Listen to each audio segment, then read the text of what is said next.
Grand one பார்வையாளருக்கு வணக்கம். நான் உங்கள் ஜெயபிரகாஷ் கருணாகரன். இன்றைய சிறப்பு நேர்காணலில் நம்மோடு இணைந்திருப்பவர் பத்திரிகையாளர் திரு கோடீஸ்வரன் அவர்கள். சார் வணக்கம் சார். வணக்கம் சார். எப்படி சார் இருக்கீங்க? நலமாக இருக்கேன். ரொம்ப நல்லா சார். சார், மக்களவைத் தேர்தல் முடிவடைந்து 18வது மக்களவை கூட்டத்தொடர் இன்றைக்கு தொடங்க இருக்கு. கிட்டத்தட்ட 3வது முறை பாஜக தான் ஆட்சிக்கு வந்திருக்கு.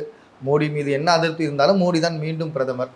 அந்த வகையில் ஆரம்ப புள்ளியே ஒரு ஒரு ஒரு கோணலாக அந்த புள்ளியை வச்சுட்டாங்களோ அப்படின்ற மாதிரி தோணுது. குறிப்பாக மக்களவையில் எழுதப்பட்ட ஒரு விதி, இந்த டெப்புட்டி ஸ்பீக்கர் அல்லது ஸ்பீக்கர் அப்படின்றது அந்த பதவி ஏற்கும்போது ஒரு ஒரு தற்காலிகமான ஸ்பீக்கர்ஸை போடுவாங்க. அது யாரை போடுவாங்கன்னா, யார் சீனியர் மோஸ்ட் பர்சன், எத்தனை முறை எம்பியாக இருக்காங்களோ அதை வச்சு தான் போடுவாங்க. அதன் அடிப்படையில் போடும் பொழுது கொடிக்குன்னில் சுரேஷ்ன்றார் காங்கிரஸ்காரர் தான் ரொம்ப சீனியர் பர்சனாக இருக்கார். 8 முறை எம்பியாக இருக்கார். ஆனால் அவரை டெப்புட்டி ஸ்பீக்கராக போட்டுட்டு ஒடிசாவுடைய பாஜக எம்பியாக இருக்கிற பத்ருஹரி அப்படின்றவருக்கு ஸ்பீக்கராகவும் இவர் டெப்புட்டி ஸ்பீக்கராகவும் போட்டிருக்காங்க. இதுக்கு காங்கிரஸ் அதை ஏற்றுக்கலை, எதிர்த்து அதை கண்டனம் தெரிவிக்கிறாங்க. ஆரம்பமே கொடலாக போகுது. இதை நீங்கள் எப்படி பார்க்குறீங்க? அதாவது நீங்கள் ஜனநாயக மரபு கடந்த காலத்தில் கடைபிடித்த அந்த வரலாறு மாண்பு அதெல்லாம் பார்க்கும்போது அது ஒரு மாதிரி கோணலாக போகிற மாதிரியும் ஒழுங்கற்ற ஒரு முறை மாதிரி உங்களுக்கு தோணும். நீங்கள் பாஜகவோட பார்வையிலிருந்து பார்க்கும்போது பார்த்திங்கன்னா ஒரு பத்ருஹரிக்கு கொடுத்தது முறை தான். இது எதை காட்டுது அப்படின்னா, அவங்க ஒரு சின்ன மிஸ்டேக்கோ இல்லை இந்த ஆட்சியை தக்க வைத்துக்கணும் அப்படின்றது நாள்லேருந்து தெளிவாக இருக்கிறாங்க. ஏன்னா கடந்து போகக்கூடிய ஒரு செயல் அப்படின்னு கூட இதை பார்க்கலாம். சரி, ஒரு நாள் 2 நாள் இருக்க போகிறாங்க அந்த பதவியில். அடுத்த கட்ட சபாநாயகர் வரவரில் தான் அவருக்கு அந்த பதவி. அதிகபட்சம் பார்த்திங்கன்னா அது ஒரு அலங்கார பதவி. அந்த அலங்கார பதவியோட ஆயுட்காலம் பார்த்தீங்கன்னா மேக்ஸிமம் ஒரு 3 நாள் 4 நாள் இருக்கும். பதவி பண்ணி வச்சுட்டு அதுக்கப்புறமா ஒரு சபாநாயகர் அப்பாயிண்ட் பண்ணோன்னா இவருக்கு முடிஞ்சுவிடும், இவரோட இது இல்லை. பட் அந்த ஒரு சிறிய விஷயத்த ஒரு ஒரு ஒரு ஒப்புச்சப்பான்னு கூட சொல்லலாம், இல்லை ஒரு கௌரவமான ஒரு போஸ்ட்டு, அந்த கௌரவத்தை கூட காங்கிரஸ் கட்சிக்கு போயிடக்கூடாது அப்படின்றதுல பாரதிய ஜனதா கட்சி ரொம்ப தீர்க்கமாக இருக்குது. அப்போ இங்கே அடிப்படையில் என்னன்னா, ஒரு சைடு காங்கிரஸ் கட்சிக்கு அந்த கௌரவம் போகக்கூடாது, ரெண்டாவது ஒரு சின்ன மிஸ்டேக்கு கூட எதுவும் ஆகிடக்கூடாது. அப்போ பயம், இந்த ஆட்சியை காப்பாற்றிக்கணும், இதில் எதுவும் பிரச்சனை வரக்கூடாது. அதாவது நீங்கள் ஒரு ஒரு தைரியமாக கான்ஃபிடென்ஸாக இருந்தீங்கன்னா என்ன பண்ணுவீங்கன்னா, சரி எலெக்ஷன் கமிஷன் ஆஃப் இந்தியா பதவியில் எலெக்ஷன் கமிஷனரை தேர்ந்தெடுக்கணுமா, எதிர்கட்சி தலைவர், பிரதமர் அலுவலகம், உச்சநீதிமன்ற வழக்கு நீதியரசர் எல்லாரும் சேர்ந்து கூட பண்ணலாம் அப்படின்ற மாதிரி ஒரு பார்வை இருந்தது. ஆனால் அதுவே அவங்க விரும்பலை. அப்போ அதையே விரும்பாதவங்க இந்த மாதிரி சின்ன விஷயம், இல்லை நாளைக்கு ஒரு ஜாயிண்ட் ஆக்ஷன் கமிட்டி ஒன்று போடுறாங்க, இல்லை ஒரு பாராளுமன்ற உறுப்பினர் குழுக்கள் இருக்குது, செயற்குழு இருக்குது. இப்போ அதில் கூட பார்த்திங்கன்னா காங்கிரஸ் கட்சிக்கு எந்த அளவுக்கு முக்கியத்துவம் கொடுக்காம குறைக்க முடியுமோ அதை குறைப்பாங்க. அதுக்கு என்ன காரணம்னா அவர்களோட பயம்தான் அதற்கு காரணம். இப்போ தனி மெஜாரிட்டி கிடையாது. அவங்களுக்கு நிதிஷ்குமாரோ இல்லை நாயுடுவோ நாளைக்கு பிரச்சனை கொடுத்தா அவங்களுக்கு சிக்கலாக போயிடும். அதனால் இந்த மாதிரி சமாச்சாரங்கள் எதுலேயுமே அவங்க முதல்ல விட்டு கொடுக்க மாட்டாங்க. இப்போ அவங்கக்கிட்ட விட்டு கொடுப்பாங்கன்னு எதிர்பார்க்கறது ஒரு ஒரு ஒரு அபத்தமாக கூட நம்ம அதை பார்க்கலாம். ஏன்னா ஒரு மாண்பாக மரியாதையாக அவங்க கடந்த காலத்தில் நடந்திருந்தால் நீங்கள் அதை அவங்கக்கிட்ட எதிர்பார்க்கலாம். அவங்க தான் அதை பற்றி கவலையே படலாம். அதாவது ராகுல் காந்திக்கு ஒரு எதிர்கட்சி தலைவர் அந்தஸ்து போனது தேர்தலில் கூட வந்துடக்கூடாதுலேருந்து அவர் தீர்க்கமாக இருந்தாங்க. ஒரு இனத்தை பற்றி பேசுனதுக்கு அவருக்கு பதவியே போச்சு. ஆனால் மற்றவர்கள் மீது வரும்போது பாலியல் குற்றச்சாட்டாக இருந்தால் கூட வழக்கு பதியப்பட்டு அது கோர்ட்டுக்கு போய் நீதிமன்றத்தில் தீர்ப்பு வராது. அப்போது இந்த சைடு பார்த்தீங்கன்னா மோடி அப்படின்னு அவர் பேசிட்டாரு. அவர் சொல்கிறார் நான் பிரதமர் மோடியை தான் சொன்னேன்னு. இவங்க சொன்னாங்க ஒரு இனத்தை காயப்படுத்திட்டாரு. ஆனால் மணிப்பூர் போன்ற விஷயத்தில் பெண்கள் மானபங்கப்பட்டு செத்த பொழுதும் அங்கெல்லாம் தீர்வோ நடவடிக்கையோ பதவி விலகலோ இல்லை அவர்கள் மீது வழக்கு பதியப்பட்டதோ கிடையாது. அப்போது இதெல்லாம் எதுக்கு நான் இப்போ திருப்பி மறுபடியும் நினைவு கூறுறேன்னா, பாரதிய ஜனதா கட்சியோட நிலைப்பாடு எண்ணோட்டம் இதுதான். அப்படி இருக்கும்போது அவங்க திடீர்னு இன்னைக்கு மெஜாரிட்டி குறைஞ்சிருக்கிறதுனால அவங்க மாண்பாக நடந்துக்கணும், அவங்க ஒரு சபாநாயகரை எதிர்கட்சிக்கு கொடுக்கணும், துணை சபாநாயகர் கூட்டணி கட்சிக்கு கொடுக்கணும், இல்லை அதை மாற்றி கொடுத்தா கூட சரி, அவையில் கண்ணியம் இருக்கணும், பேச விடணும், பாராளுமன்றத்தில் எதிர்கட்சிகள் கேள்வி எழுப்பணும், அந்த கேள்வியை உள்வாங்கி பிரதமர் அலுவலகம் இல்லை பிரதமர் பதில் தரணும் அப்படின்னு எதிர்பார்க்கறதுலாம் அது ஒரு தேவையற்ற ஆசை. கடந்த காலத்தில் பாரதிய ஜனதா கட்சி அதிகமாக பெரும்பான்மை இருந்த பொழுதே அவர்களுக்கு அந்த நம்பிக்கை, நெஞ்சுறுதி, ஒரு கான்ஃபிடென்ஸ் இல்லாமல் அவங்க இதெல்லாம் பார்த்துக்கிட்டாங்க. இப்போ அவங்க கூட்டணியில் இருக்கும்போது இன்னும் பயந்து போய் கூனி குறுகி இருக்கிற மாதிரி ஒரு தோரணியில் இருக்கிறாங்க. பத்தாவதுக்கு போதாக்கரைக்கு நீங்கள் என்ன சொல்கிறீங்க, இந்த ஆட்சி நீடிக்குமா நிலைக்குமான்ற மாதிரி கேள்வி எல்லாம் வைக்கிறீங்க. இப்போ இவ்வளோத்தையும் நீங்கள் பண்ணி விட்டுட்டு பத்தாவதுக்கு 100 சீட்டுக்கு தான் வாழ்ந்துட்டு அந்த 100 சீட்டுக்கு வெற்றி விழாலாம் நீங்கள் நடத்திருக்கிறீங்க. உண்மையை பார்க்க போனால் வெற்றி பெற்றது அவங்க, தோத்தது நீங்கள்.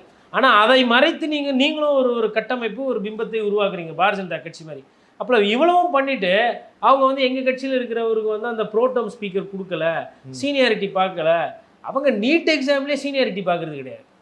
மாணவர்கள் ஃபஸ்ட் மார்க் ஒருத்தர் எடுத்துகிட்டு வந்து நிற்கிறான், எய்ம்ஸ் டெல்லி கொடுங்கன்னா இல்லைப்பா 67 பேர் வாங்கியிருக்கிறீங்க, எப்படிப்பா கொடுக்குறது, 50-55 சீட்டு தான் இருக்குது அப்படின்ற மாதிரி இருக்கிறாங்க. ஸோ மாணவர்களை தேர்வு எழுதி காத்திருக்கிறவனையே வந்து அவங்க வந்து மாணவர் கூட பார்க்காம உயர்நீதிமன்றத்துக்கு அனுப்புகிறாங்க, உச்சநீதிமன்றத்துக்கு அனுப்புகிறாங்க. அப்படி இருக்கும்போது அவர்களோட பிரதான எதிர்கட்சி நீங்கள், உங்களுக்கு எப்படி அந்த பதவி கொடுப்பாங்க? எனக்கு தெரிஞ்சு இந்த மாதிரி கோரிக்கைகள் பாரதிய ஜனதா கட்சிக்கிட்ட வைக்கிறத விட்டுட்டு பாரதிய ஜனதா கட்சிக்கு என்ன மாதிரி நெருக்கடி கொடுக்கணும், அரசியல் ரீதியாக எப்படி அணுகணும் அப்படின்றது பார்த்தா அது ஒரு பொருத்தமானதாக இருக்கும். இது கிட்டத்தட்ட காங்கிரஸோட பேராசை மாதிரி நீங்க சொல்றீங்க. ஆமா, ரொம்ப பேராசை. அது நியாயமா நடுநிலையா பாஜக கிட்ட எதிர்பார்க்குறீங்க. உங்களுக்கு என்ன பழசு வரலாறு மறந்து போச்சா, இல்லை உங்களுக்கு அரசியல் ரீதியாக ஞாபகம் இல்லையா? நல்லா தெரியும் இமாச்சல பிரதேசில் உங்களோட வேட்பாளர் தான் ராஜ்யசபா ஜெயிக்கணும்னு. அபிஷேக் சிங் மனுவி மாதிரி ஒரு மூத்த ஆட்கள் எல்லாம் வைத்து நீங்கள் கோர்ட்டு கேஸ் எல்லாம் நடத்துறீங்க, எடுத்துகிட்டு போய் நாமினேஷன்லாம் பண்ணுறீங்க. அதெல்லாம் இருக்கும்பொழுது கூட அங்கே ராஜ்யசபா எம்பி ஒரு வழக்கறிஞரே தோற்று போகிறாரு, மூத்த வழக்கறிஞரை. அப்போ என்ன நடக்குது இது பார்க்குறீங்க. உங்களுக்கு கர்நாடகத்தில் கடந்த காலத்தில் பார்த்தீங்க, மகாராஷ்டிரத்தில் பார்த்தீங்க, காங்கிரஸ் கட்சியில் இருக்கிறவங்க அப்படியே ராவோட வந்து சேர்த்துக்கிறாங்க. அப்போ அந்த மனப்பான்மை இருக்கிறவங்க கிட்ட அவங்க எப்படி உங்களை கண்ணியமாக நடத்துவாங்க, ஒரு மரியாதை கடந்த காலத்தில் எப்படி இருந்ததோ வரலாறு போல் நடத்துவாங்கலாம், அதெல்லாம் எதிர்பார்க்காதீங்க. தப்பு உங்கள் மேலே தான். நல்ல விஷயத்தையும் நாணயமான விஷயத்தையும் நீங்கள் பாரதிய ஜனதா கட்சிக்கிட்ட எதிர்பார்த்தீங்கன்னா இந்த விஷயத்தில் பிஜேபி குறை சொல்கிறதுக்கு ஒன்றும் இல்லை, அவங்க கரெக்டாக தான் இருக்கிறாங்க. காங்கிரஸ் தான் சரியில்லை. யாருக்கிட்ட எதை எதிர்பார்க்குறோன்றது இருக்குது, புரியுதுங்களா? நீங்கள் வந்து கேட்டால் நாங்கள் இப்படி அது இப்படியே இருந்தீங்கன்னா இப்படியே தோற்று தான் போயிட்டுருக்கணும். காங்கிரஸ் வந்து தங்களோட நிலைப்பாடை மாற்றும். Okay sir. இப்போ நீங்கள் பேசும்போது ஒரு வார்த்தை சொன்னீங்க, நீட் தேர்வில் கிட்டத்தட்ட 67 பேர் மார்க் எடுத்தும் அங்கே போய் சேர முடியல. இப்போது இந்த மாதிரியான சிக்கல் இருக்கிற நேரத்தில் மக்களவை கூடுகிறது. இப்போது இந்த பிரச்சனையை காங்கிரஸ் முன்னெடுத்தா என்ன மாதிரியான சிக்கல்கள்லாம் பாஜக வரும்? பாஜகவுடைய இன்னைக்கு இருக்கிற சுச்சுவேஷனில் என்ன மாதிரியான சிக்கல்கள்லாம் அவங்க இந்த கூட்டத்தொடரில் பார்ப்பாங்க? இந்த இருக்க கூட்டத்தொடரில் பார்த்தீங்கன்னா கடந்த காலத்தில் இல்லாத அளவுக்கு சிக்கல்கள் வரும். யாருக்கு வரும்னா பிரதமர் மோடி அவர்களுக்கு டைரெக்டாக வரும், ஐயா அமித்ஷா அவர்களுக்கும் நெருக்கடி வரும். என்ன மாதிரி நெருக்கடி வரும்னா, ஒரு 2 மாதங்களுக்கு முன்னாடி பார்த்தீங்கன்னா நீட் வந்து ஒரு தேசிய பிரச்சனைக்கு அல்ல. காரணம் என்னென்னா, வட இந்தியாவில் எழுதக்கூடிய மாணவர்களுக்கு வந்து அதனுடைய பிரச்சனை வந்து அவங்களுக்கு அப்பொழுது அந்தளவுக்கு புரியவில்லை. உதாரணத்துக்கு சொல்லணும்னா, அன்னைக்கு வந்து தவறுகள் வந்து நடந்திருக்கலாம், ஆனால் அந்த தவறுகள் அன்றைக்கி வெளியே வராமல் இருந்திருக்கலாம். ஆனால் இன்றைக்கி அப்படி கிடையாது. கொஸ்டின் பேப்பர் லீக் ஆகுது, கிரேஸ் மார்க் போடுறாங்க. இங்கெல்லாம் பார்த்திங்கன்னா காலேஜில் ஸ்கூலில் ஓரளவுக்கு இந்த தென்னிந்திய மாநிலத்தில் நடத்துவாங்க. அங்கெல்லாம் பார்த்திங்கன்னா ஒரு டேட்டா சென்டர்லேயே எக்ஸாம் சென்டர் மாதிரிலாம் நடத்தி கம்ப்யூட்டரில் நடத்தணும்னு ஒரு சிலர் கேட்குறாங்க. ஆனால் அவங்க என்ன பண்ணுறாங்கன்னா அந்த டேட்டா ஷீட்டில் என்ட்ரி போடுறாங்க. கொஸ்டின் பேப்பர் கிழிஞ்சி ஆன்சர் ஷீட்டு கிழிஞ்சி அதனால் நீட் ரிசல்ட்டை வந்து டிக்ளேர் பண்ண முடியாமல் மாணவிகளுக்கு வச்சுருந்தாங்க. அவங்க உச்சநீதிமன்றம் வழக்காடு மன்றம் போன கேஸ் இருக்குது. ஹால் டிக்கெட் நீட் பிஜியை பொறுத்த வரலாம் கொடுக்க வேண்டிய ஹால் டிக்கெட்டே நிறைய இடத்துல கொடுக்க முடியல. அதாவது வருஷத்துக்கு ஒரு வாட்டி தான் எக்ஸாம் நடத்துகிறாங்க. அது நீட் யூஜினா ஒரு வருஷம், நீட் பிஜினா ஒரு வருஷம். அந்த 11 மாதம் மிச்சம் இருக்குது. இந்த 11 மாதம் இருந்துட்டோம் அந்த தேர்வை சரியாக நடத்த முடியாமல் இன்றைக்கி வேறு வழியே இல்லாமல் நீட்டினுடைய அந்த தலைவரை வந்து பாஜக அரசை அப்புறப்படுத்தி உள்ளது. அதுவும் இல்லாதது போதாக வரைக்கும் நீட் பிஜி எக்ஸாமை நேற்று ரத்து பண்ணிட்டாங்க. இதில் இன்னொரு மாற்றம் ஒன்று புதுசாக கொண்டு வந்திருக்கிறது என்னென்னா, அந்த நீட் பிஜிக்கு 0% ஒன்று கொண்டு வந்திருக்காங்க. இப்போ இது 3 நம்ம தனித்தனியாக பார்ப்போம். அதாவது ஒரு துறையினுடைய தலைவரே வந்து பதவி விலக்கி தள்ளி வச்சுருக்கீங்க, நீங்கள் பார்த்து போட்ட அதிகாரி தான் அவர். அதேமாதிரி எய்ம்ஸ் மருத்துவமனை மூலமாக தான் வினாத்தாலாம் செட் ஆகுது. அப்போது இது தொடர்ந்து இந்த பிரச்சனை வந்து பெருசாக இருக்குது. அப்போ இதில் வந்து ஒரு டிரான்ஸ்பரன்சி இல்லைன்னு சொல்லிட்டு இன்றைக்கி உங்கள் கூட கூட்டணியில் இருக்கிற ஐயா அன்புமணி ராமதாஸ் மருத்துவர் அமைச்சராக இருந்தவர் அந்த துறைக்கு, சுகாதாரத்துறை, அவர் சொல்கிறாரு இது சரி கிடையாது, இது மாணவ சமுதாயத்துக்கு எதிரான ஒரு விஷயம் அவர் சொல்கிறாரு.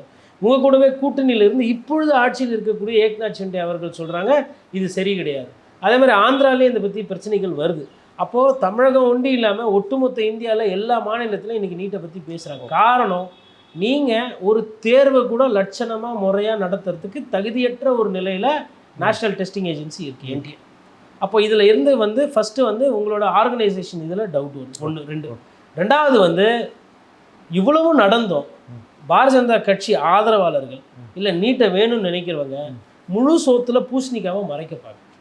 நீங்கள் யோசிச்சு பாருங்கள், இன்றைக்கி காலையில் தேர்வு எழுதியிருக்கணும் நீட்டு பிஜி, அப்படின்னா முன்னாள் நைட், அதாவது ஞாயிற்றுக்கிழமை காலையில் எழுதணும்னா சனிக்கிழமை 8 மணி 9 மணிக்கு தேர்வு ரத்துன்னு வெளியிடுறாங்க. தேர்வு ரத்துன்னு வெளியிட்டுட்டு என்ன சொல்கிறாங்கன்னா, நடக்க இருந்த ஒரு தவறான ஒரு விஷயத்தை நாங்கள் தடுத்து நிப்பாட்டிட்டோம். நாங்கள் நீட்டு தேர்வு வச்சுருந்தா அதில் திருப்பி குளறுபடிகள் வந்திருக்கும், பிரச்சனை வந்திருக்கும், மாணவ சமுதாயத்துக்கு பிரச்சனைன்னு. பிரச்சனையே நீங்கள் தான். உச்ச நீதிமன்றமே வந்து நீட்டோட மாண்பு போயிடுச்சு, மரியாதை போயிடுச்சு, என்னதான் பண்ணுறீங்கன்னு கேள்வி கேட்ட உடனே என்ன பண்ணிடணும், அந்தந்த மாநிலம் இனிமேல் அதை பார்த்துக்கும். நீட்டு வேண்டாம். நீட்டை கொண்டு வந்தது நீங்கள் தான். ஏதோ நீட்டு இருந்ததுனால தான் டாக்டருங்க வராங்க, எல்லாருக்கும் மெடிக்கல் சீட்டு கிடைக்குது, அதனால தான், அப்படியெல்லாம் கிடையாது. இதெல்லாம் இவங்க சொல்கிறாங்க. நீட்டால் ஒரே ஒரு விஷயம் நடந்திருக்குங்க. ஃபீஸ் ஸ்ட்ரக்சர் ப்ரைவேட் காலேஜில் இவ்வளவு தான் வாங்கணும்னு சொல்லிட்டு ஒரு புதுசாக ஒரு கைட்லைன் வந்திருக்கு. இருந்தால் என்ன பண்ணுறாங்கன்னா, அதை ஒயிட்டில் வாங்கிக்கிறாங்க பேப்பரில், மற்றதை பிளாக்ல வாங்குறாங்க. நீட்டால் வந்து ஆமாம் டொனேஷன் மூலிமா வாங்கிக்கிறாங்க. அதுக்கு ரசீது எதுவுமே கிடையாது. இதுக்கு சாட்சி வந்து நீட்டு தேர்வு எழுதிட்டு போய் அட்மிஷன் ஆகிறாங்க பாரு, அந்த பெற்றோர்கள் தான் சாட்சி. அவங்களுக்கு தெரியும் இந்த மனக்குமுறல் இருக்குன்றது. பட் என்னன்னா, நீங்கள் லஞ்சம் எதுவும் கொடுக்கும்போது அதை வெளிப்படையாக வெளியில் சொல்ல முடியாது. வெளிப்படையாக சொன்னீங்கன்னா அப்போ எப்படி இந்த மெடிக்கல் சீட் வந்து இந்த கேள்வி வரும். ஸோ அந்த பிள்ளைங்களுக்கு அந்த வாழ்க்கைக்கு அதை சரி பண்ணணுமேன்றதுனால பெற்றோர்கள் மௌனமாக இருக்கிறாங்க. இந்த ஊழல் லாவண்யத்தை, இந்த வியாபாரத்தை, மருத்துவ வியாபாரத்தை கொஞ்சம் கொஞ்சமாக அரசியல்வாதிகள் மக்களுக்கு அதை பழக்கம் பண்ணிட்டு, இதுதான் நல்லது, இதுதான் சிறந்ததுன்னு சொல்லி ஒரு கட்டமைப்பை உருவாக்கிட்டு, அந்த கட்டமைப்பை பேசுறதுக்கு ஒரு 1000-2000 பேரை தயார் பண்ணி விட்டுருக்காங்க. போராடலாம் நீட்டு சூப்பர், நீட்டு சூப்பர். நீட்டு இல்லாத காலத்துல மருத்துவர் இருந்தாங்க. ஸோ என்ட்ரன்ஸ் எக்ஸாம் நாங்கள் வேணான்னு சொல்லலை. கொஸ்டின் பேப்பர் சேஸ் பண்ணுறது, வாத்தியாரை கரெக்ட் பண்ணி மார்க்கை வாங்குறது, ஆள் மாறாட்டம் பண்ணி தேர்வு எழுதுறதுன்றது இன்னைக்கு நேற்று வரல. இது பல வருஷமாக பண்ணுறாங்க. நீங்கள் இதை பல வருஷமாக பண்ணும்போது அட்லீஸ்ட்டு அந்தந்த மாநிலத்துக்கிட்ட விட்டுட்டிங்கன்னா எதனா ஒரு பாதி மாநிலம் தேர்வை ஒழுங்காக நடத்தும். அப்போ அந்த தமிழ்நாட்டில் அந்த மாதிரி பெரிய பிரச்சனைகள் இருந்ததில்லை கடந்த காலத்தில். அப்போ என்ன ஆகிடும்னா, தமிழ்நாட்டில் படிக்கிற மாணவர்களுக்கு இந்த மாதிரி தலைவலி கிடையாது. கொஸ்டின் பேப்பர் லீக் ஆகிடுச்சு, திருப்பி ரீடெஸ்ட் வைக்கிறது, தேர்வு ரத்து கிடையாது. இப்படி தான் இருந்தது முன்னாடி. ஏதோ ஒரு சில மாநிலத்தில் தப்பு நடக்கும்போது என்ன ஆகிடும்னா, அந்த மாநிலத்தில் பிரச்சனை. அப்போ அந்த மாநிலத்திலேருந்து வர டாக்டர்களே மற்ற நல்லா படிச்சுட்டு வர மாநிலத்திலேருந்து டாக்டர்கள் வரும்போது ஒப்பீடு கொடுக்கும்போது எந்த மாநிலம் சிறப்பாக செயல்படுதோ அதற்கு ஒப்பீடு மேலே இருக்கும். சரியாக இல்லாமல் இந்த கொஸ்டின் பேப்பர் லீக் பண்ணி வாத்தியாரை வச்சு கரெக்ட் பண்ணி இந்த பேக்டோர் வழியாக சீட்டு வாங்கிட்டு வர்ற டாக்டருங்களுக்கு மரியாதை குறைவு, இப்படிலாம் இருந்தது. இவங்க என்ன பண்ணிட்டாங்க, நேஷனல் டெஸ்டிங் அத்தாரிட்டின்னு ஒரே ஒன்று கொண்டு வந்து எல்லாத்துக்கும் தேர்வுன்னும் போது என்ன ஆகி போச்சுன்னா, இன்றைக்கி மெடிக்கல் சீட்டு கோடிக்கணக்கில் போகுது. அப்போ இது பெரிய வியாபாரம். இப்போ என்ன ஆகிடும்னா, இப்போ ராஜஸ்தான் கவர்மெண்ட் தனியாக எக்ஸாம் தேர்வு நடத்துன்னு வச்சுக்கோங்களேன். மேபி அது ஹிந்தியில் இருக்கலாம், இல்லை அங்கே இருக்கக்கூடிய வாத்தியார்கள் மருத்துவர்கள் ஒரு கொஸ்டின் பேப்பர் செட் பண்ணிக்கலாம். அப்போ அதை லீக் ஆகுறதுன்றது லீக் ஆனாலும் கொண்டாலும் நல்லதோ கெட்டதோ வெறும் ராஜஸ்தானை வண்டி தான் பாதிக்கும். இப்போ என்ன ஆகிடுதுன்னா, ராஜஸ்தானில் கொஸ்டின் பேப்பர் லீக் ஆனால் இங்கே இருக்கிற தமிழ்நாட்டில் பாதிப்பு, பக்கத்தில் அந்த சைடு இருக்கிற மகாராஷ்டிரத்துக்கு பாதிப்பு, எங்கேயோ இருக்கக்கூடிய கன்னியாகுமரி, காஷ்மீர் அங்கேயும் பாதிப்பு. அப்போ அந்தந்த மாநிலத்தை சின்னதாக அதை நடத்தும் போது பிரச்சனை கம்மியாக இருந்தது. நீங்கள் மொத்தமாக நடத்துகிறேன்னு நடத்தும் போது என்ன ஆகி போச்சுன்னா, அதை வைத்து வியாபாரம். நீட்டு தேர்வுகள் நடத்துறதுக்கு 45 நாள் டைம் கொடுப்பாங்க +2 முடித்தோடனே. இதே இன்ஜினியரிங்க்கு பார்த்தீங்கன்னா 1 வாரம் 10 நாள்லேயே நடத்தி முடிச்சுருவாங்க. ஆனால் இதுக்கு மெடிக்கலுக்கு எவ்வளோ நாளும் கொடுக்குறதுக்கு என்னன்னா, அந்த 45 நாளில் அவங்க நல்லா வசூல் பண்ணுவோம். யார் இந்த நீட்டு தேர்வு நடத்துகிறவங்க விளம்பரம் கொடுக்கணும், அதை வைத்து வியாபாரம் பண்ணணும். இதுதான் இது நடக்குது இங்கே. இப்போ இந்த வியாபாரத்தை மூடுறதுக்கோ முடிக்கிறதுக்கோ யாரும் தயாராக இல்லை. காரணம் என்னென்னா, எல்லாத்தையும் பொது உடைமையாக்கணும், 1 நேஷன் 1 கண்ட்ரி எல்லாம் சொல்கிறீங்கல்ல. நான் என்ன சொல்கிறேன்னா, ப்ரைவேட் ஹாஸ்பிட்டல் இருக்கட்டும். ஏன்னா அரசாங்க ஆஸ்பத்திரி சரியில்லை அப்படின்னா, இல்லை அரசு டாக்டர்கள் சரியாக பண்ணலை, வேலை செய்யலை அப்படின்னா மக்களுக்கு ஒரு சாய்ஸ் இருக்கட்டும். எல்லாரும் அங்கே போகணுன்னு கிடையாது, விருப்பப்பட்டவங்க தான் போகிறாங்க. ப்ரைவேட் மருத்துவமனை இருக்கலாம், தனியார் மருத்துவமனை இருக்கலாம். ஆனால் தனியார் மருத்துவக் கல்லூரி இருக்கக்கூடாது. தனியார் மருத்துவக் கல்லூரி இல்லைனாலுமே இந்த பிரச்சனை முடிஞ்சிடும். ஆனால் தனியார் மருத்துவக் கல்லூரி மூடினீங்கன்னா நிறைய பாராளுமன்ற உறுப்பினர்கள், நிறைய அமைச்சர்கள், அரசியல்வாதிகள் இவங்க தான் மெடிக்கல் காலேஜ் நடத்துறது இந்தியாவில். இவங்களுக்கு லாபம் போயிடும். இவங்க வந்து மெடிக்கல் சீட்டில் டொனேஷன் வாங்க முடியாதுன்றதுனால அதை கேள்வி கேட்காம, அதை சரி செய்யாமல் மாணவ சமுதாயத்தை நாசகார வேலையில் பண்ணுறது தான் இந்த நீட்டு தேர்வு. நீங்கள் லஞ்சம் ஒருத்தர் வாங்குறாரு, வழக்கத்தை விட அதிகமாக சீட்டை விற்கிறாருன்னா அவரை முதல்ல பிடிப்பீங்களா, இல்லை கொஸ்டின் பேப்பரில் வந்துட்டு காப்பி அடிக்கிறான் அதனால் இதை ஃபஸ்ட்டு செக் பண்ணுவீங்களா? அப்போ கொஸ்டின் பேப்பர் லீக் ஆகிறதையும் சரி செய்யலை, தனியார் வந்து இதை வந்து வியாபாரமாக பண்ணுறாங்க அதையும் சரி செய்யலை. இது ரெண்டுத்தையுமே சரி செய்யாமல் நாங்கள் வந்து கரெக்டாக நடத்துகிறோம், முறையாக பண்ணிட்டோம் அப்படின்னு சொல்லிட்டு இது வந்து கொஞ்சம் கூட அந்த கூச்சமே இல்லாமல், அதாவது பெரிய பெருசெல்லாம் தப்பாக நடக்குமா, அதை கேட்க மாட்டோமா? ஆனால் இந்த பசங்க தேர்வு எழுத போகும்போது மூக்குத்தி போட்டிருக்கிற, கம்பல் போட்டிருக்கிற, அதுக்கப்புறம் வந்து உள்ளாடை கரெக்டாக போட்டிருக்கீங்களா, தாலி செயினை எடுத்து வைக்கணும். இந்த நீட்டால் நிறைய பேர் நிச்சயதார்த்தம் தள்ளி போட்டிருக்காங்க, பெண்கள் கல்யாணத்தை தள்ளி போட்டிருக்காங்க. குழந்தை அதாவது திருமண மாணவர்கள் ஆண்களோ பெண்களோ இப்போது தேர்வுக்கு நம்ம ப்ரிப்பேர் பண்ணிகிட்டு இருக்கோம். இப்போ போயிட்டு நமக்கு நம்ம வாழ்க்கையில் ஒரு குழந்தை வந்துச்சுன்னா நம்மளால் வந்து இந்த மருத்துவத்துறைக்கு உண்டான அந்த படிப்பு சமாச்சாரம் சரியாக பண்ண முடியாதுன்னு சொல்லிட்டு தள்ளி போடுறாங்க. ஒரு குடும்ப தலைவராகவோ இல்லை ஒரு தகப்பனாவோ நீங்கள் இதை பாருங்கள். இப்போ உங்கள் புள்ள வந்து நாளைக்கு எக்ஸாம் எழுத போகணும். அந்த பிள்ளைக்கு வந்து திடீர்னு நைட்டு எக்ஸாம். மனசாட்சி இருந்து ஒரு தகப்பனாக இருந்தால் இல்லை ஒரு அம்மாவாக இருந்தால் அந்த நேரத்தில் இந்த மாதிரி விஷயத்துக்கு நீங்கள் நீட்டாக ஆதரிப்பீங்களா? ஒன்று. ரெண்டாவது, இப்போ உங்கள் குடும்பத்தில் ஒரு ஒரு குழந்தை இருக்குது. அந்த குழந்தைக்கு வந்து கல்யாணம்லாம் ஆயிடுச்சு. ஆனால் இன்னும் குழந்தை வந்து தள்ளி போகுது. இதெல்லாம் நடக்குது. நான் ஏதோ இல்லாததெல்லாம் சொல்ல, சமுதாயத்தில் இது நடந்துக்கிட்டு இருக்கு. ஒரு நீட்டு தேர்வு எழுதி ஒருத்தர் டாக்டராகி வெளியில் வரணும் 7லேருந்து 8 வருஷம் ஆகுது. +2 படிக்கும்போது ஆண் பையனும் பெண் மாணவனும் ஒன்று. ஆனால் பெண் மாணவர்களே மருத்துவத்துக்கு வந்துட்டாங்கன்னா 7-8 வருஷம் தள்ளி ஆகிடும். அவங்க கூட படித்த பெண்மணிகள்லாம் கல்யாணமாகி குழந்தை குட்டியாகி செட்டில் ஆகுறாங்க. இவங்க இன்னும் மாணவர்களாகவே உட்காந்து அந்த வருஷம் எழுதுறது, அப்புறம் அதுக்கு அடுத்த வருஷம் எழுதுறது, அடுத்த வருஷம் எழுத போகும்போது தேர்வு ரத்தாகுது, அதுக்கப்புறம் கொஸ்டின் பேப்பர் லீக் ஆகுது. அப்படின்னா அவங்க வாழ்க்கையில் நாட்களை தொலைக்கிறாங்களே, வருடங்களை தொலைக்கிறாங்களே, இதை யார் திருப்பி கொடுப்பா? அந்த மாணவர்களுக்கு காசை கொடுத்து வட்டிக்கு பணத்தை வாங்கி அடமானம் வச்சு எதையோ ஒன்று பண்ணி பண்ணுறாங்க. எல்லாரும் டாக்டருக்கு போகிறவங்கெல்லாம் பணக்காரங்க கிடையாது. பணக்காரங்க பிரச்சனை எல்லாம் சேர்ந்துடுறாங்க. மற்றவங்க யாரோ ஏழையோ பழையோ அந்த தகுதிக்கு வந்து இப்போ இவங்க மெடிக்கல் சீட்டை ஏற்றலாம், இந்தியா ஃபுல்லாக ஏற்றலாம். மெடிக்கல் சீட்டை 2 மடங்காவோ 3 மடங்காவோ மாற்றிட்டா இந்த டிமாண்டு குறைஞ்சிடும். இந்த டிமாண்டு குறைஞ்சா அங்கே தனியாரோட வியாபாரம் படுத்துடும். இந்தியாவோட ஜனத்தொகைக்கு இந்தியாவில் இன்னும் மருத்துவர்கள் தேவை இருக்குது. இந்தியா இன்னொன்று மருத்துவர்களை வெளிநாடு பூரா எக்ஸ்போர்ட் பண்ணுறக்கூடிய நம்பர் 1 நாடு. இப்போ நீங்கள் லண்டன் எடுத்துக்கோங்க, கனடா எடுத்துக்கோங்க, யூஎஸ் எடுத்துக்கோங்க, டாக்டருக்கு பற்றாக்குறை இருக்குது. இந்திய டாக்டர்களுக்கு நல்ல மதிப்பு மரியாதை இருக்குது.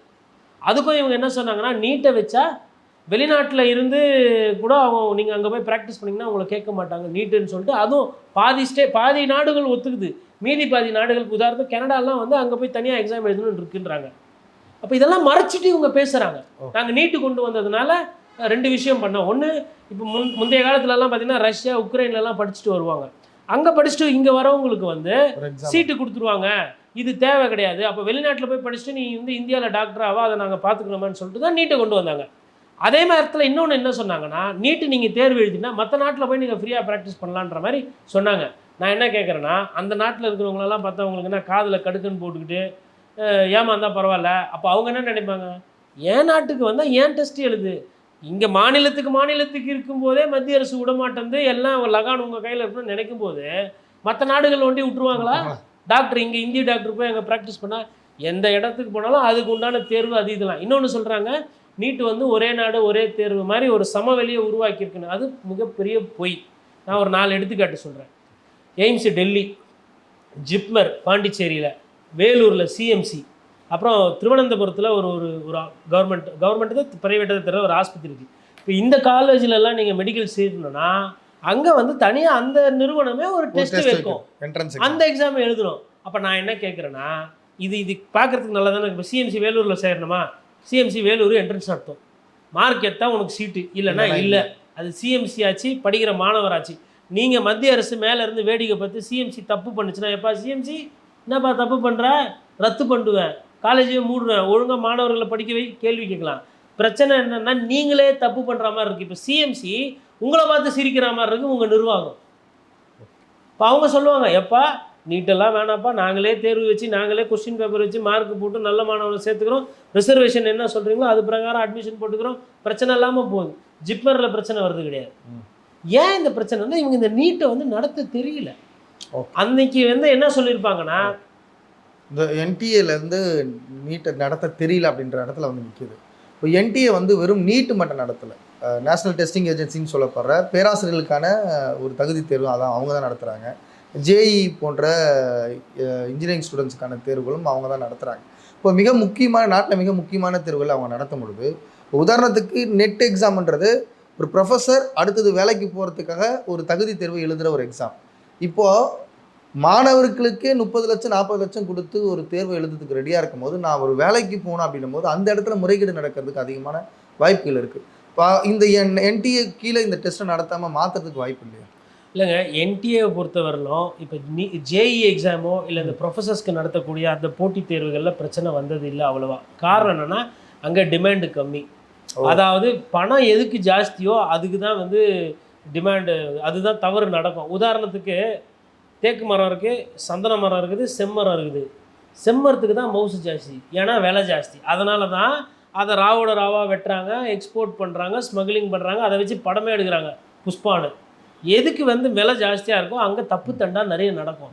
இந்த தப்பு தண்டா நடந்தால் இந்த வியாபாரத்தை வச்சு சிண்டிகேட்டு போட்டு பண்ணலான்றது தான் இந்த நீட்டு வந்து உதவி பண்ணுது. தனியார் மெடிக்கல் காலேஜோட நோக்கம் என்ன? டாக்டருங்களை நிறைய உருவாக்கி இந்தி திருநாட்டுக்கு சேவை செய்யணுன்றதா? அது ஒரு பாதி படித்த மாணவர்கள் பண்ணுவாங்க. மீதி பாதி என்ன? அந்த தனியார் மருத்துவமனையை நடத்துகிறவங்களோ இல்லை இது நிர்வாகம் வச்சிருக்கிறவங்களோ மருத்துவக் கல்லூரிகளோ அதிக வருவாய் சம்பாதிக்கணும். இதுதான். இது வந்து புரியாமல் இவங்க வந்து திரும்பி திரும்பி இதையே சொல்லிட்டு இருக்காங்க. இப்போ நீங்கள் சொன்ன மாதிரி கரெக்டான அது கேள்வி. அது இப்போது ஜேஇலெல்லாம் ஏன் பிரச்சனை வரலன்னா, இப்போ ஜேஇ எழுதுறாங்கன்னு வச்சுக்கோங்களேன், இல்லை அந்த மாதிரி ஐஐடிக்கு என்ட்ரன்ஸுக்கு போகிறதுக்கு தேர்வுகள் எழுதுறாங்கன்னா அவங்க ஐஐடியும் போவாங்க, இல்லை மாறி வேறு எதனா இன்ஸ்டியூட்டுக்கும் போவாங்க, இன்ஜினியரிங் காலேஜ் போவாங்க, இல்லை டீம்டு யூனிவர்சிட்டி இருக்குது, இப்போ விஐடி இருக்குது, அதே மாதிரி வந்து உங்களுக்கு திருச்சியில் இருக்குது, அந்த மாதிரி மற்றதுக்கு மாறி போவாங்க ஒரு சூழ்நிலை இருக்குது. அப்போது நிறைய சீட்டு இருக்குது, இன்ஜினியரிங் சீட்டு லட்சக்கணக்கான சீட்டு நாடு முழுவதும் பறந்து கிடைக்கிறது. அப்போ இந்த மார்க்கை வைத்து எனக்கு கிடைச்சா நான் ஐஐடிக்கு போய் சேருவேன், கிடைக்கலையா வேறு ஏதோ இன்ஜினியரிங் காலேஜில் சேருவேன், அதுவும் இல்லையா எனக்கு வேறு பிளான் இருக்குது. ஆனால் நீட்டு எழுதுகிற மாணவர்களுக்கு நான் வந்தால் டாக்டராக தான் வருவேன், டாக்டர் மாப்பிள்ளையாக தான் நான் பொண்ணு பார்ப்பேன், என் பொண்ணை டாக்டர் ஆக்கி தான் நான் கல்யாணம் பண்ணி கொடுப்பேன், இந்த மாதிரி ஒரு சில மூளை செலவை பிரச்சனைகள் மண்டக்குள்ளே ஏறிட்டு இருக்கு. டாக்டர்னா சூப்பர் மேலே, மற்ற படிப்பு இல்லை. டாக்டர்னா அதாவதுங்க வெளிப்படையாக சொல்லுவோம், டாக்டர் மாப்பிள்ளைனாலுமே அந்த கல்யாணத்துக்கு பார்த்தீங்கன்னா அந்த சீதனால கூடுதலாக வருது கேட்டால். ஏன்னா அவர் வாங்கியிருக்கிறாருல, செலவு பண்ணியிருக்காருல நீட் எக்ஸாம் எழுதுறதுக்கு, அதுக்கப்புறமா வந்து கேபிட்டேஷன், அதனால அதை எங்கே வசூல் பண்ணுறது? இந்த மாதிரி நம்ம வந்துங்க இதெல்லாம் யார் கூர்ந்து கவனிக்கணும்? நாட்டில் மேலவை பொறுப்பில் இருக்கிறவங்க, பதவியில் இருக்கிறவங்க, ஓகே இது பிரச்சனை இருக்குது, நம்ம வந்து டாக்டர் சீட்டை அதிகமாக ஆக்கிட்டு இங்கே யாரும் அதிகமாக்கி தரமற்ற மாணவர்களுக்கு கொடுங்கன்னு நாங்கள் சொல்லலை. தரமான மாணவர்கள் டாக்டர் ஆகிற தகுதி இன்னும் இந்த நாட்டில் நிறைய பேருக்கு இருக்குன்றதை தான் நான் திரும்பி திரும்பி சொல்ல வரேன். நீங்கள் நினச்சிக்கிட்டு இருக்கீங்க இந்தியாவில் ஒரு நாட்டுக்கு ஒரு வருஷத்துக்கு வந்து மேபி 2 லட்சத்துலேருந்து 4 லட்சம் டாக்டர் தான் உருவாக்கி விட முடியும் நீங்கள் நினச்சிருக்கீங்கன்னா என் பார்வையில் அது தப்பு. இந்திய திருநாட்டுக்கு எல்லா வல்லமையும் இருக்குது, இன்ஃப்ராஸ்ட்ரக்சர் இருக்குது. ஏங்க இங்கே வந்து ஒரு வெட்டினரி காலேஜ்லேருந்து உதாரணம் சொல்கிறேன், இங்கே தானுவாஸ் வெட்டினரி யூனிவர்சிட்டி இருக்குது. இவங்க கூட ஒப்பந்தம் பண்ணிக்கிறதுக்கு நிறைய மேலவை நாடுகள், அதாவது உங்களுக்கு கனடாவில் தயாராக இருக்காங்க, அதுக்கப்புறம் நியூயார்க்கில் தயாராக இருக்காங்க, யூஎஸில் தயாராக இருக்காங்க. அந்த யூனிவர்சிட்டிலாம் வந்து இங்கே வந்து ஒப்பந்தம் போடுவாங்க. எதுக்குன்னா அவங்க எதை பார்த்து தெரியுமா பிரம்மாண்டம் ஆகுறாங்க? நம்மக்கிட்ட இருக்க எக்யூப்மெண்ட்டு, நம்மக்கிட்ட இருக்கிற இன்ஃப்ராஸ்ட்ரக்சரை வைத்து இல்லை. ஒரு நாளைக்கு நாய் பார்த்திங்கன்னா 1500 நாய் வரும் நம்ம இங்கே சென்னையில் இருக்கிற வெட்டினரி மெடிக்கல் காலேஜுக்கு. மாடு பார்த்திங்கன்னா ஒரு நாளைக்கு 100-150 லோடு வரும். எருமை மாடு ஒரு 30 வரும். உங்களுக்கு கால்நடைகள்லேருந்து கோழிலேருந்து எல்லா செல்ல பிராணிகள் எல்லாமே வரும். அவங்க பார்த்தோன்னா ஒரு நாளைக்கு இவ்வளோ பேஷண்ட்டா, அதாவது நாய், பூனை, ஆடு, மாடு இவ்வளோ லோடா? அப்போ இங்கே நம்ம மாணவர்கள் தயாரானால் இவங்க பிரச்சனைகளை வந்து சீக்கிரமாக கற்றுக்குவாங்க. பேஷண்ட்டு இப்போ இந்த நாய்க்கு என்ன பிரச்சனை, இதுக்கு வெறி பிடிச்சிருக்கு, இதுக்கு வந்து ரத்த சோகை இருக்குது, இதுக்கு வயிற்றுப்போக்கு இருக்குது, இந்த மாடுக்கு என்ன பிரச்சனை, செனை நிற்கலை, இந்த மாடுக்கு வந்து என்ன பிரச்சனை, ஃபுட் அண்ட் மவுத் டிசீஸ் இருக்குது, வேக்சின் இருக்குது, இந்த மாடை நாய் கடிச்சிருக்கு அப்படின்னு இவ்வளோ கேஸ் டிஃப்ரெண்ட்டாக ஆயிரக்கணக்காக ஒரே நாள் பார்க்கும்போது அந்த வெளிநாட்டிலேருந்து வர மாணவர்கள் தயாராகிறாங்க ஃபாஸ்ட்டாக. அதே மாதிரி இங்கே ப்ரொஃபஸரோட எண்ணிக்கைகள் ஜாஸ்தி, அழகாக புரிகிற மாதிரி சொல்லி கொடுக்குறது. எல்லா இடத்துலையும் ஆளுங்க இருக்கிறாங்க. ஆனால் டாக்டர் கேன்னு ஒரு கிருஷ்ணமூர்த்தின்ற ஒரு டாக்டர் தான் இன்றைக்கி யானை டாக்டர்னு உலகளாவியில் பேர் எடுத்திருக்கிறார். அது வெட்டினரி டாக்டர் ஆகட்டும் இல்லை மெடிக்கல் டாக்டர் ஆகட்டும், தமிழகமோ இந்தியாவிலையோ அந்த இன்ஃப்ராஸ்ட்ரக்சர் இருக்குது. அதை இவங்க உடச்சி தகர்த்து எரிந்துட்டு இன்னும் நிறைய மாணவர்கள் படிக்கிற வசதிகள் பண்ணால் இவங்க வியாபாரம் கெட்டு போயிடும். இந்த வியாபாரம் கெட்டு போகாமல் இருக்கிறதுக்கு என்ன பண்ணுறாங்கன்னா அதை ப்ரீமியம் ப்ராடக்டாக மாற்றுறாங்க. எதை? மருத்துவத்தை. டாக்டர்ன்றது ப்ரீமியம் படிப்பு. இப்போ நீங்கள் ஐஏஎஸ் ஐபிஎஸ்ஸை நீங்கள் ப்ரீமியமாக வைக்கணும், அதுக்கு வேறு வழி கிடையாது. ஏன்னா கவர்மெண்ட் சர்வீஸ், இது ப்ரைவேட்டில் போய் வேலை பார்க்கலாம். இதை எதுக்கு ப்ரீமியமாக வைக்கிறீங்க? அப்போ யார் லாபம் சம்பாதிக்க இதை ப்ரீமியமாக வச்சுருக்கீங்க? அதுதான் அவங்க நோக்கம். இதை அவங்க திட்டமிட்டு பிளான் பண்ணிட்டு இந்த நீட்டை எடுத்துகிட்டு வந்து அதை கரெக்டாக செட்டிங்காக பண்ணி வச்சுட்டாங்க. இதுதான் இங்கே நடக்கிற சூழ்ச்சி. இப்போ இந்த பிரச்சனை இந்த பாராளுமன்ற கூட்டத்தொடரில் எதிரொலிக்க வாய்ப்பு இருக்கா சார்? கண்டிப்பாக எதிரொலிக்கும். ஏன்னா வந்து உங்களுக்கு மகாராஷ்டிரத்தில் இந்த பிரச்சனை இருக்குது, அங்கே இருக்கிற மாணவர்கள் போராட்டம் பண்ணுறாங்க. அதே மாதிரி பீகாரில் நிறைய மாணவர்கள் பிரச்சனை பண்ணுறாங்க. பீகாரில் குறிப்பாக சொல்லணும்னா கொஸ்டின் பேப்பர் லீக் ஆகி இன்றைக்கி சிபிஐ போய் அங்கே இருக்கிறவங்களாம் கைது பண்ணுறாங்க. அது பார்க்கும்போது என்னென்னா நிதிஷ்குமாரோட அரசாங்கத்தில் சரியாக செயல்பாடு இல்லை, அதனால் இது மாதிரி பிரச்சனை வருதுன்ற மாதிரி இருக்காங்க. ராஜஸ்தானில் ஒரு சில இடத்துல பிரச்சனை இருக்குது. தமிழகம் கேட்கவே வேணாம், ஃபஸ்ட்லேருந்து சொல்லிட்டு இருக்காங்க. கேரளாவில் அனிதாவோட மார்க் ஷீட் எடுத்து போட்டு இன்றைக்கி மலையாளத்தில் விவாதம் பண்ணுறாங்க. அதாவது இதப்பா 100, 98, 99 எடுத்திருக்கேப்பா, இந்த புள்ளியாப்பா டாக்டர் ஆகாமல் இப்போ இது மாதிரி பண்ணீங்க அப்படின்ற மாதிரிலாம் கேரளாவில் பேசுகிறாங்க. அப்போ ஒட்டுமொத்த இந்தியாவில் இன்றைக்கி நீட் வந்து ஒரு பேசுபொருள் தாண்டியே பேசுபொருளாக மாறினது தாண்டி அது ஒரு மக்கள் பிரச்சனையாக மாறிருக்கு. இப்போ நீட்டை கூட பேச முடியல, நீட்டிலேருந்து ஒரு விலக்கு வாங்க முடியல, அப்புறம் எதுக்கு இவ்வளோ எதிர்கட்சின்னு தெரியல. அவங்களும் சொல்லியிருக்கிறாங்க நாங்கள் கண்டிப்பாக பேசுவோம் அப்படின்ற அந்த நிலைப்பாட்டில் தான் இருக்காங்க. கண்டிப்பாக நீட் வந்து இப்போ வர நாடாளுமன்றத்து இதில் வந்து அவையில் வந்து 2 நாள் பாதி எதிர்கட்சி இருக்கிறதா, பாதி எதிர்கட்சி இருக்கிறதுனால அமளிகள் இருக்கும். ஏங்க நான் என்ன சொல்கிறேன்னா, கொஞ்சம் மனசாட்சியோடு அதை அணுகணும். உங்களுக்கே தெரியுது நீட்டு டைரக்டர் சரியில்லைன்ட்டு நீங்களே மாற்றிட்டீங்க. நீங்களே கூப்பிட்டு சிபிஐ, வழக்கமாக காங்கிரஸ் கட்சி சிபிஐ விசாரணை கேட்டால் முடியாது, நீங்களே கூப்பிட்டு சிபிஐ விசாரணை கொடுத்துருக்கீங்கன்னா அப்போ அங்கே தப்பு இருக்குது. எனக்கு கேட்டால் சிபிஐ தாண்டி என்ஐஏலேயே கொடுக்கலாம், நேஷனல் இன்வெஸ்டிகேஷன் ஏஜென்சிலையா. ஏன்னா இதை வந்து மெடிக்கல் டெரரிசம்ங்க இது. சரி, மருத்துவம் அப்படின்றது ஒரு மாண்பா மரியாதையாக மருத்துவர்களை உருவாக்குற ஒரு படிப்பாக இருக்கணும். பணம் மார்க்கு பணம் மார்க்கு தேர்வு மார்க்கு பணம் ரிப்பீட்டு, இதுதான் போயிட்டு இருக்குது. ஒரு மாஃபியா மாதிரி போயிட்டு இருக்கோம். சிண்டிகேட் மாஃபியானா வந்து எப்படின்னா வெட்டுறது குத்துறது தூக்கின்னு போகிறது, இது வந்து சிண்டிகேட்டு. இப்போ நீ எவ்வளோப்பா விற்கிற, 10 லட்சமா, சரிப்பா உன்னை விட எந்த கொஞ்சம் காலேஜ் மேட்ரு, நான் 12 லட்சம், நீங்கள் 2 பேர் 12 லட்சமா, நான் புதுசாக தரேன், நான் 8 லட்சம், இப்படி தான் நடக்குது. நான் இது வந்து நீங்கள் மாணவ சமுதாயத்தை கேட்டு யாருக்குன்னா மாணவர்கள்ட்ட பேட்டி எடுங்க, இருக்கா இல்லையான்னு சொல்லுங்கள். இதுதான் பிரச்சனை. ஓகே, ரொம்ப நன்றி சார், மிக தெளிவான பார்வை முன்வைத்தீங்க. உங்கள் நேரத்துக்கும் கருத்துக்கும் மிக்க நன்றி. நன்றி.